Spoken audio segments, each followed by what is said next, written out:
Okay चलो, अभी हम लोग इसको थोड़ा प्रैक्टिकली देखते हैं कि किस तरह से हम लोग फाइल हैंडलिंग को यूज करेंगे।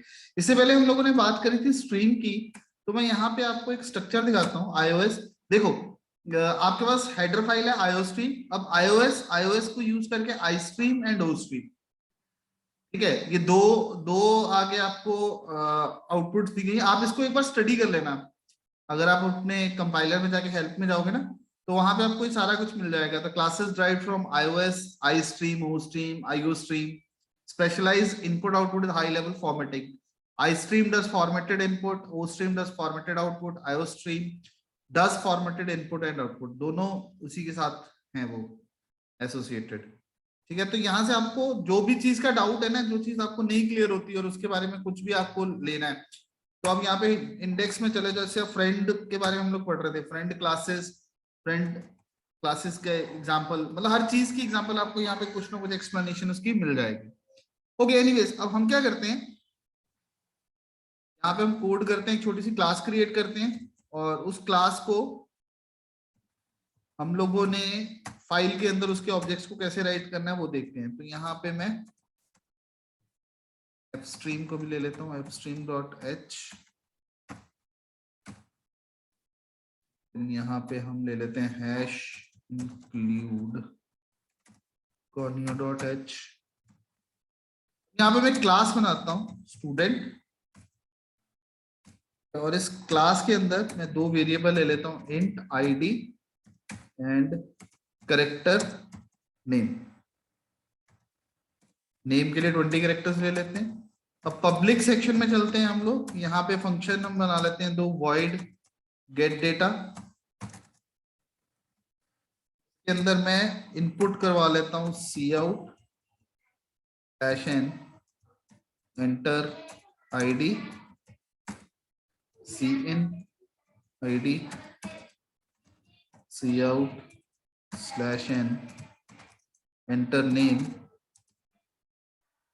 cin n। एक मैं फंक्शन यहाँ पे बना लेता हूँ void show data, जिसके थ्रू मैं वैल्यूज को डिस्प्ले करवा लेता हूँ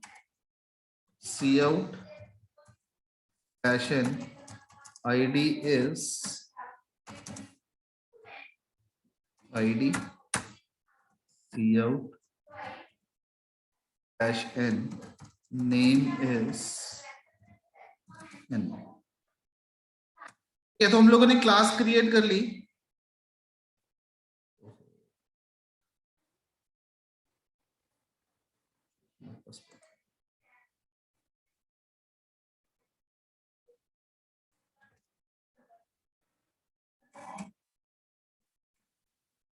हमने क्लास क्रिएट कर दी स्टूडेंट, ठीक है, जिसके अंदर हम लोगों ने आईडी और नेम ले लिया। पब्लिक सेक्शन के अंदर एक मेथड ले लिया गेट डेटा और एक शो डेटा।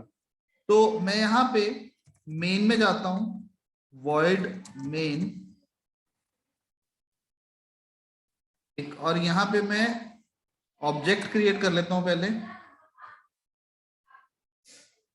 fstream का, fstream फाइल पॉइंटर, ठीक। फिर हम लोग यहाँ पे एक इंटरफेस क्रिएट कर लेते हैं /n choice1 add new student cout/n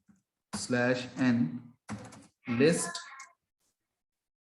cout/n, यहाँ पे number 2 list, number 3 edit cout/n eat cout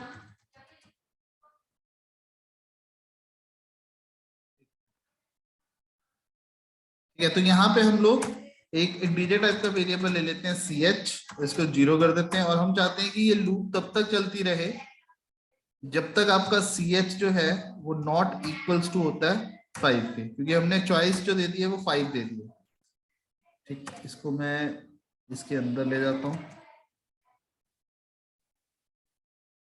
यहाँ पे मैं साथ के साथ ही इसको बंद कर देता हूँ, ठीक है, और यहाँ पे कमेंट कर देता हूँ कि ये वाइल लूप है आपकी खत्म हो रही।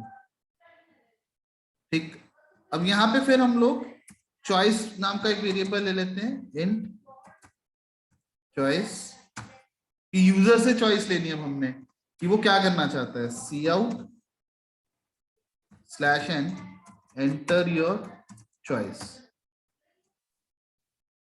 तो उसके लिए सी इन करा हमने चॉइस के अंदर। ठीक है, अब हम लोग इसके अंदर चॉइसेस जहां पे हमने दे दी वहां पे हम क्या बनाते होते हैं, स्विच। Switch choice. हमारे पास टोटल कितने केसेस क्रिएट होने हैं इसके लिए?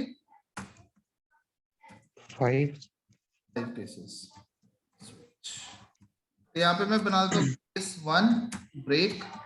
अभी इसके अंदर कुछ नहीं करते। Case 2 break.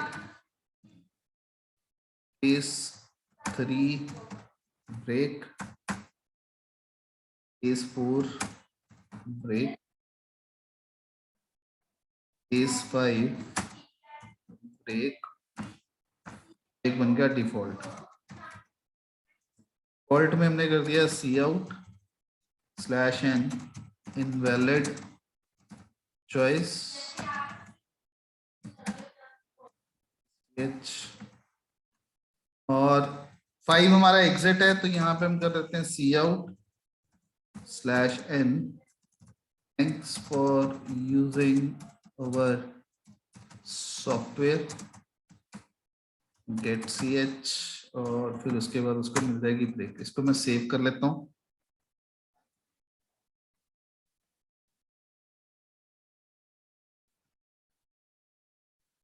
फाइल करते हैं, कोई एरर नहीं। अब इसको रन करते हैं। अभी हम लोग कंट्रोल F9। तो ये हमारा एक इंटरफेस बन गया। ऐड न्यू स्टूडेंट मैं 1 करता हूँ। ठीक है, उसके अंदर क्योंकि कुछ लिखा नहीं हुआ, तो अगर आप गलत चॉइस देते हो तो वहां पे दिखा रहा है इनवैलिड चॉइस। और अगर आप 5 देते हो तो वहां पे उसने दिखा दिया thanks for using our software और प्रोग्राम।